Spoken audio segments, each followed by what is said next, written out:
están, hermanos queridos? Más nos encontramos con ustedes a través de este medio para estudiar la palabra de Dios. Este es tu canal que dimos a llamar La Biblia Habla. En este canal solamente pretendemos exaltar la palabra y la verdad que proviene de Dios. Estamos agradecidos por los 130 suscriptores que nos apoyan con sus suscripciones a nuestra humilde tarea. La de nada más que expresar la palabra de Dios y la verdad tal cual está escrita, sin acomodar a nuestro criterio o discernimiento. Le pedimos que se suscriban a nuestro canal, que compartan los videos, que si tienen algún comentario no duden en hacerlo debajo de los videos, pedidos de oración o alguna necesidad de orientación con respecto a algún tema, pues estamos a su entera disposición. Mi nombre es Alejandro Mallorca, soy de Buenos Aires, Argentina, y este es nuestro humilde canal que dimos a llamar La Biblia Habla.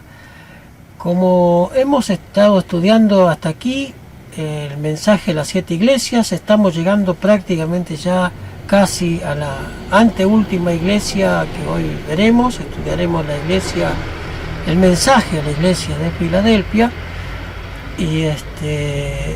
y bueno, veremos qué nos depara este mensaje para nuestra vida espiritual hoy, y lo tendremos que hacer seguramente en 2 partes porque es mucha información y no quiero alargar los videos.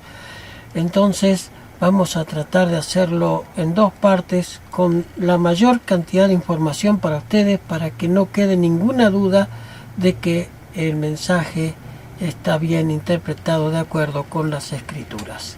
Vamos entonces a buscar a Dios en oración y nos encomendaremos a Él para que Él dirija el estudio en esta hora. Padre nuestro que estás en los cielos, te agradecemos por el privilegio que tú nos das de poder abrir tu palabra. Gracias porque tú nos hablas a través de ella y tu voz pretendemos que llegue a nuestro entendimiento bien clara y audible. Gracias por tu amor, por esta raza humana pecadora, caída. Gracias por tu grande salvación del sacrificio de Cristo en la cruz del Calvario y la obra intercesora en el santuario celestial, de la cual hablaremos hoy día. Gracias por tu amor y tu misericordia, cariñoso Dios. Gracias por todo lo que nos das y por la preocupación que tienes por este mundo corrupto, podrido, que está atravesando los últimos anales de la historia. Y te pedimos, Señor, que tú dirijas a tus hijos y a tu pueblo a un arrepentimiento genuino y a una conversión genuina, para que tú puedas tomar parte de cada uno de tus hijos y morar en sus corazones y terminar la obra por la cual tú nos has encomendado que prediquemos este evangelio a todo el mundo. Padre cariñoso, en tus manos nos encomendamos por los méritos de Cristo Jesús. Amén. Amén. Muy bien. Hemos estudiado ya hasta aquí 5 iglesias. Hemos visto los mensajes de iglesias que han nacido como el caballo blanco que salió venciendo para vencer, y luego cómo poco a poco fue decayendo la verdad hasta convertirse en una iglesia apóstata en la cual reinaba Satanás. Y bueno, hoy veremos entonces una iglesia que resurge, Hemos visto en la lección anterior una iglesia que se había estancado, una iglesia como la de Sardis que se había estancado. Habían comenzado con mucha luz y luego se estancaron, pero siempre Dios se conservó un pequeño remanente, y de ese pequeño remanente surge esta iglesia de Filadelfia. ¿Y dónde encontramos? Pues no hace falta que lo digamos. ¿Dónde encontramos la referencia para entender el mensaje de la iglesia de Filadelfia? Pues nada más y nada menos que en la palabra de Dios, y a ella vamos ahora, ya sin más preámbulos. Vamos a abrir nuestras Biblias en Apocalipsis capítulo 3,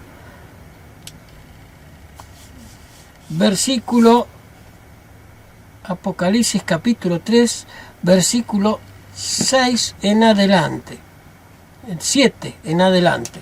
Apocalipsis capítulo 3, versículo 7 en adelante, y vamos a empezar a desmenuzar como solemos hacerlo en los estudios anteriores, a ver qué nos dice la palabra de Dios. Y agregaremos contenido del espíritu de profecía. ¿Para qué? Para poder completar el panorama. No inclinar la balanza hacia un pensamiento, sino para completar el panorama. No estamos utilizando a la señora White como medio de doctrina, sino como lograr mayor amplitud de conocimiento, nada más.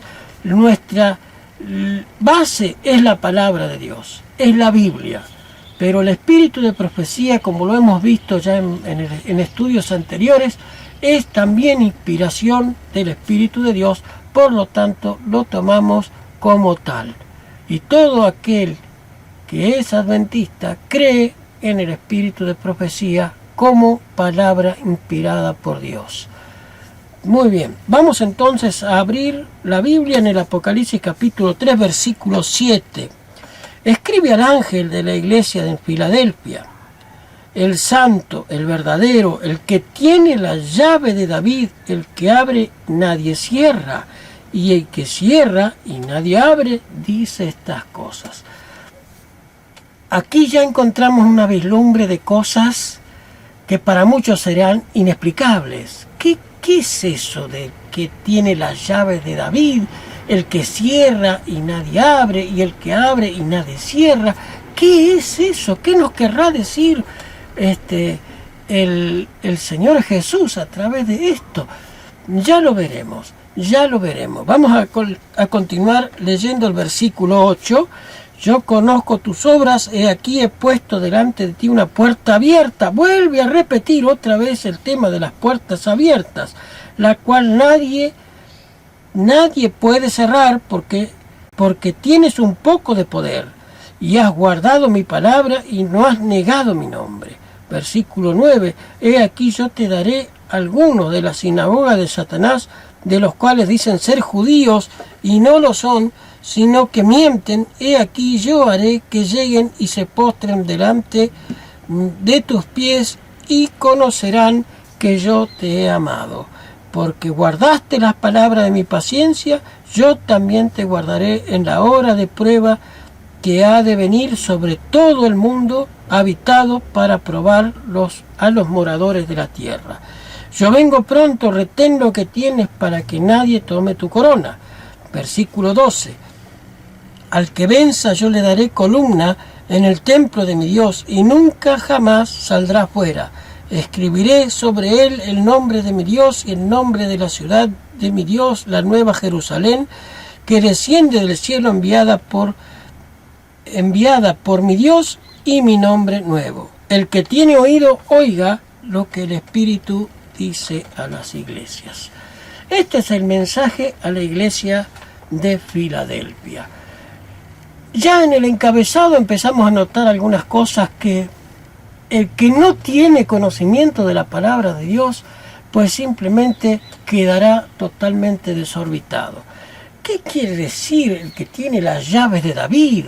El que abre la puerta y nadie la puede cerrar, el que la cierra y nadie la puede abrir. ¿A qué se estará refiriendo esto el Señor Jesús a través de este mensaje a la iglesia de Filadelfia? Pues para eso vamos a utilizar el espíritu de profecía para aclararnos y no poner nuestra interpretación de lo que significa esto de la llave de David, y el que abre la puerta y nadie cierra, y el que cierra y nadie abre. Vamos a ver qué nos dice el espíritu de profecía aquí en el tema de las llaves de David, que empieza el encabezado en el versículo 7. Tenemos algunas citas interesantes con respecto a la puerta abierta y a la puerta cerrada. ¿A qué se estará refiriendo esto? Dice la señora White en el libro Mensajes Selectos, tomo 1, página 71. dice la señora White, hubo una puerta cerrada en los días de Noé. Entonces fue retirado el Espíritu de Dios de la raza pecaminosa que pereció en las aguas del diluvio. Dios mismo dio a Noé el mensaje, dice ella, de la puerta cerrada. Aquí nos habla de una puerta cerrada, ¿cuándo? En el tema del diluvio. ¿Qué pasó allí? Pues una puerta se cerró, la puerta del arca. Esa puerta del arca se cerró, solamente Noé y su familia entraron al arca y solamente ellos pudieron salvarse cuando todas las demás personas quedaron afuera. Esa nos da una pauta de una puerta cerrada. ¿Qué más podemos encontrar con respecto a esto? En el mismo libro, en la página 72, párrafo 1, dice, hubo una puerta cerrada en los días de Abraham. La misericordia dejó de interceder por los habitantes de Sodoma y todos, en excepción de Lot y su esposa y sus hijas, fueron consumidos por el fuego que descendió del cielo. Aquí vemos otra puerta cerrada, la que se cerró a la ciudad de Sodoma, de la cual solamente pudieron escapar Lot, su esposa y sus 2 hijas. Esa puerta se cerró y la gracia también se cerró para esa ciudad. Dice, mirando hacia la corriente, el mismo libro, página 72, párrafo 3, mirando hacia la corriente del tiempo en los últimos días, el mismo poder infinito proclamó Juan, esto dice el santo y el verdadero, el que tiene la llave de David, el que abre y ninguno cierra, y el que cierra y ninguno abre, Apocalipsis 3, 7, se me mostró en visión y todavía lo creo, que hubo una puerta cerrada en 1844. Todos los que vinieron a la luz en los mensajes del segundo y del primer ángel y rechazaron esa luz, fueron dejados en tinieblas. Los que aceptaron y recibieron el Espíritu Santo que acompañó a la proclamación de los mensajes del mensaje celestial, y que después renunciaron a su fe, declararon que su experiencia había sido un engaño. De este modo rechazaron el Espíritu de Dios y este no intercedió más por ellos. Recordemos que hemos estudiado en el tema de los mileritas que hablaban de que un santuario iba a ser purificado a partir de 1830 a 1844. Este señor Guillermo Miller predicaba que Cristo, que el santuario que iba a ser purificado iba a ser la tierra. Y había sido un mensaje que había producido mucha ebullición para ese tiempo. Había sido un mensaje, sobre todo en Norteamérica, había sido muy popular ese mensaje y había llegado hasta prácticamente a toda Norteamérica y en algunas partes de América Latina. No por el mismo personaje, por Guillermo Miller. Hubo varios hermanos que sin conocerse estaban predicando este mismo mensaje de que la hora de su juicio ha venido. La purificación del santuario, de acuerdo con Daniel 8:14, había llevado a la conclusión, sobre todo a Miller, de que Cristo vendría en 1844 y que la gracia se cerraría en esa época. Y de hecho la gracia se cerró para muchos en esa época, pero no para todos. ¿Por qué? Porque muchos que creyeron, cuando vieron y sufrieron el chasco, se quedaron afuera, rechazaron cualquier otro tipo de explicación al por qué no vino Cristo en 1844. Entonces el Espíritu Santo se retira de ellos, se queda solamente con ese pequeño grupo de personas, que no eran más de 20, que continuaron estudiando las profecías de por qué habían fallado, en qué se habían equivocado si todas las demás fechas coincidían. ¿Qué es lo que había pasado allí? No habían logrado entender que la purificación del santuario no era la purificación de la tierra, sino un santuario celestial. Bien,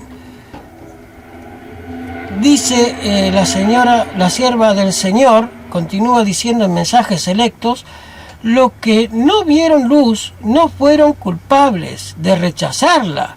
Los únicos a los cuales el Espíritu de Dios no podía alcanzar eran los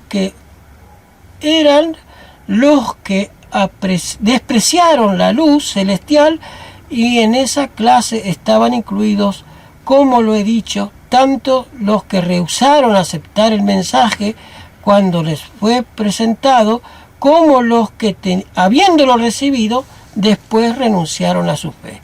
Estos podrían tener una forma de piedad y profesar ser seguidores de Cristo, pero no teniendo una comunicación viviente con Dios, eran llevados cautivos por los engaños de Satanás. Si estas dos clases en la visión, los que le declararon que era un engaño la luz que habían seguido, y los impíos del mundo que, habiendo rechazado la luz, habían rechazado a Dios, no se hace referencia a los que no han visto luz, por lo tanto no eran culpables de su rechazo. O sea, los que rechazaron el mensaje también fueron rechazados, pero no eran culpables de haber rechazado el mensaje, los cuales el Espíritu se retira de aquellos que habían conocido el mensaje y se retiraron luego al sufrir el chasco. Eso es lo que ha pasado en 1844. Entonces, ¿cuál es la puerta de lo que nos está hablando Filadelfia? Es el mensaje de 1844. Allí hubo también una puerta, como también habrá una puerta en el futuro. También habrá una puerta que se cierre en el futuro. ¿Cuál será la puerta que se cierre en el futuro? La puerta de la gracia.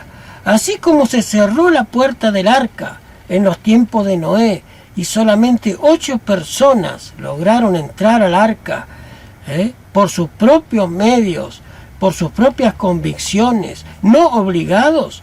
Del mismo modo, cuando se cierre la puerta de la gracia, y se termine el juicio investigador en el cielo, del mismo modo, los que sean santos, pues santifíquense todavía; los que sean inmundos todavía; y los que sean impíos todavía. Ya no va a haber oportunidad para más nadie, porque el juicio se habrá terminado. Ese juicio que se lleva a cabo en el santuario celestial. ¿Y qué, hermano, entonces me puede explicar usted cómo es el tema de la puerta que se abre y de la puerta que se cierra? ¿Cómo entiende usted esto? Pues vayamos entonces otra vez a utilizar el espíritu de profecía para entender qué es la puerta que se cierra y qué es la puerta que se abre. Vayamos a los testimonios del espíritu de profecía para entender este mensaje. Para esto buscaremos entonces la referencia de esta cita en el libro Cristo en su santuario, en la página 105, el primer párrafo y el segundo. Notemos lo que dice la sierva del Señor en el primer párrafo de el libro Cristo en su santuario. Pero una luz más intensa surgió en la investigación de la cuestión del santuario. Vieron entonces que tenían razón al creer que el fin de los 2300 días en 1844 había marcado una crisis importante. Pero si bien era cierto que el que había cerrado esa puerta de esperanza y misericordia para la cual los hombres con acceso a Dios durante 1800 años, otra puerta se les abría y el perdón de los pecadores era ofrecido a los hombres por la intercesión de Cristo en el santuario celestial. Una parte de su ministerio había terminado tan solo para dar lugar a otra. Aún había una puerta abierta, el santuario celestial donde Cristo estaba oficiando en favor del pecador. Entonces vio la aplicación de esas palabras de Cristo en el Apocalipsis, dirigidas a la iglesia, correspondiente al mismo tiempo en que ellos vivían. Esto dice el santo, el verdadero, el que tiene la llave de David, el que abre y ninguno cierra, el que cierra y ninguno abre. Yo conozco tus obras, he aquí he puesto delante de ti una puerta abierta, la cual nadie puede cerrar. ¿Cuál era entonces la puerta que se abría y la puerta que se cerraba? Pues miren, hermanos, en 1844 comienza el ministerio del juicio investigador en el cielo y Cristo como nuestro sumo sacerdote. Allí se cierra la puerta del lugar santo y se abre la del Santísimo. Para pasar Cristo de un departamento al otro era necesario abrir una puerta y cerrar la otra puerta. Muchos se quedaron en el lugar santo, no siguieron a Cristo en el lugar santísimo. La mayoría de las iglesias protestantes se quedaron en el lugar santo, no siguieron a Cristo al lugar santísimo, a encontrar una perfección de carácter a través de los méritos y de la sangre de Cristo.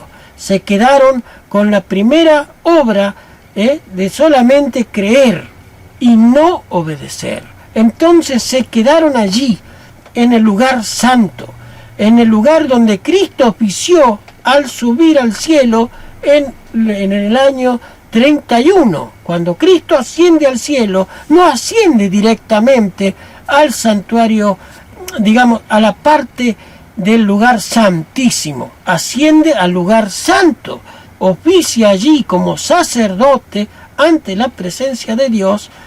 Recuerden que el sacerdote tenía una tarea y el sumo sacerdote tenía otra mejor, ¿no es cierto?, donde el sacerdote oficiaba ante el pueblo y el sumo sacerdote era representante del pueblo ante Dios.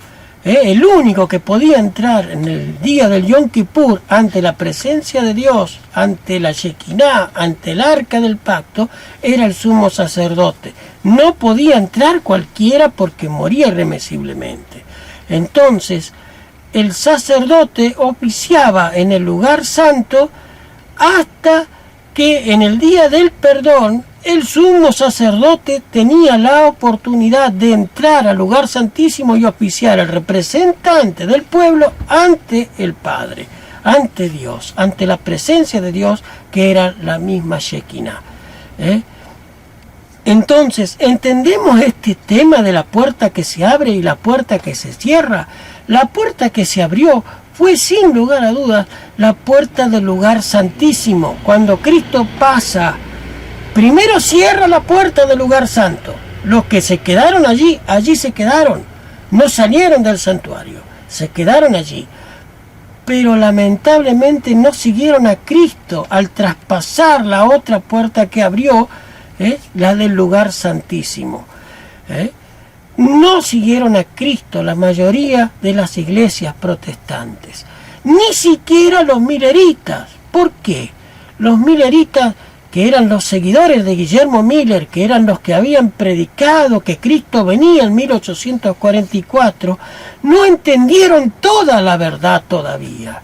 Había cosas que ellos no alcanzaron a discernir. Era necesario investigar con más profundidad la palabra de Dios. Por ejemplo, los mileritas no guardaban el sábado. Por ejemplo, los mileritas, muchos no creían en el Espíritu Santo. Por ejemplo, los mileritas no entendían que la gracia no era un regalo para hacer cualquier cosa en nuestra vida. La gracia era simplemente para poder vencer el pecado. Era la fuerza que Dios le da al pecador para poder vencer el pecado. No lo entendían de esa manera. Entonces, era incompleta todavía la tarea de los mileritas. Era necesario acompañar a Cristo a través del lugar santísimo para llegar a comprender mucho más la vislumbre de la verdad acerca de la remisión de nuestros pecados. Muy bien. ¿Qué más podemos encontrar con respecto a la puerta abierta? Dice la sierva del Señor en Cristo y su santuario, dice: son los que por fe siguen a Jesús en su gran obra de expiación. Es lo que estábamos mencionando recién. Quienes reciben los beneficios de la mediación por ellos, mientras que los que rechazan la luz que ponen a la vista, este ministerio no les beneficia. Los judíos que rechazaron la luz concedida en tiempo de la primera venida de Cristo se negaron a creer en Él como Salvador del mundo. No pudieron recibir perdón a través de Él.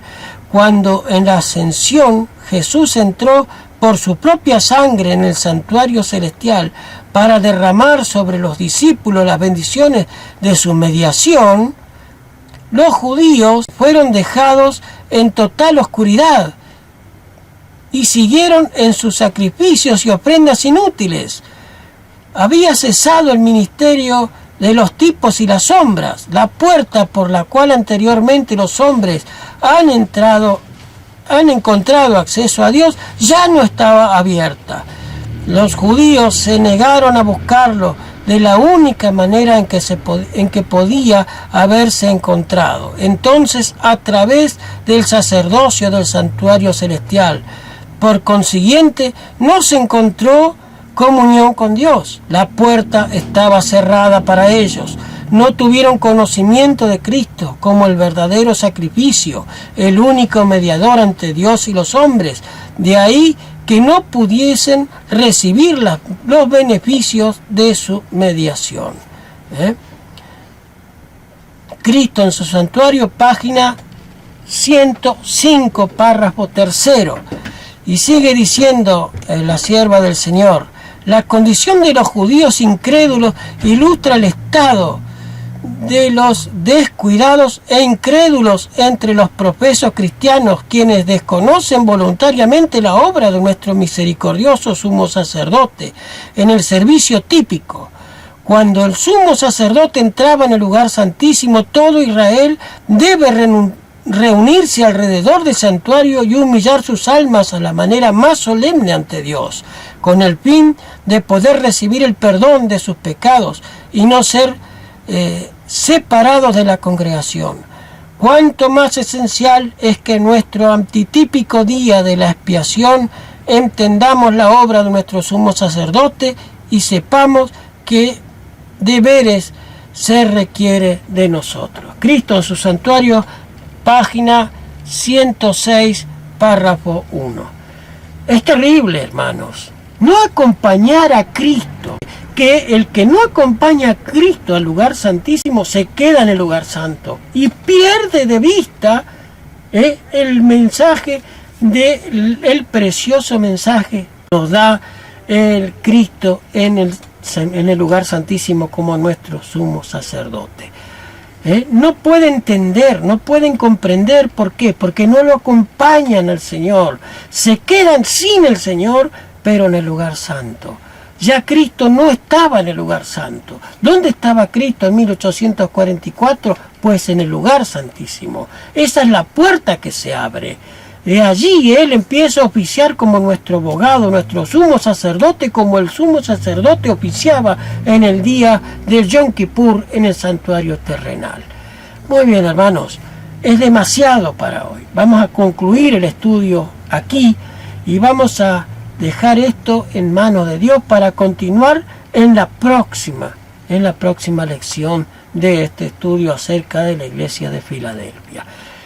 Esperemos que Cristo, que está oficiando por los muertos en el lugar santo, cuando tenga que oficiar por ti y por mí como en el juicio de los vivos, porque todavía estamos vivos y no sabemos cuándo comenzará el juicio de los vivos, pero cuando comience el juicio de los vivos, si estamos vivos, esperemos que nuestro nombre pueda ser hallado escrito en el libro de la vida.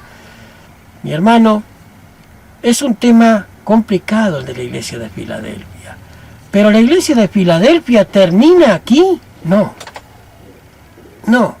la iglesia de Filadelfia va desde 1844 hasta la venida de Cristo, prácticamente hasta el cierre de la gracia. ¿Por qué? Ya lo veremos en el próximo estudio. ¿Quieres saber más? Pues acompáñanos en nuestro próximo estudio de este tema. Te agradecemos porque nos has acompañado hasta aquí. Te pedimos que te quedes con nosotros, que nos acompañes y que sobre todas las cosas, no solamente le des like y te suscribas a nuestro canal, que compartas estos videos. Compártelos, llévalos a quienes tú creas que los necesiten. Para eso los hacemos, para que puedan también ellos conocer esta vislumbre de la verdad que Dios nos ha permitido conocer a nosotros. Que el Señor les bendiga, les guarde. Vamos a terminar con una oración el estudio de hoy y en sus manos nos encomendamos para terminar este estudio y quedar ya libres en este día santo sábado. Cariñoso Dios que estás en los cielos, te damos gracias porque nos das el privilegio de poder abrir tu palabra. Gracias porque nos das el privilegio también de poder usar los testimonios del Espíritu de profecía para encontrar más luz y vislumbre a través de tu sierva, la señora Juan. Gracias por tu amor, por tu misericordia, gracias por tu bondad infinita, Señor. Te pedimos que te quedes con cada uno de tus hijos, que no falte tu presencia en los corazones de ellos, y gracias porque nos das a través de tu mensajera, Señor, estas palabras para poder entender estas profecías y este estudio acerca de la iglesia de Filadelfia. Gracias por tu amor y tu bondad, Señor, por los méritos de Cristo Jesús. Amén.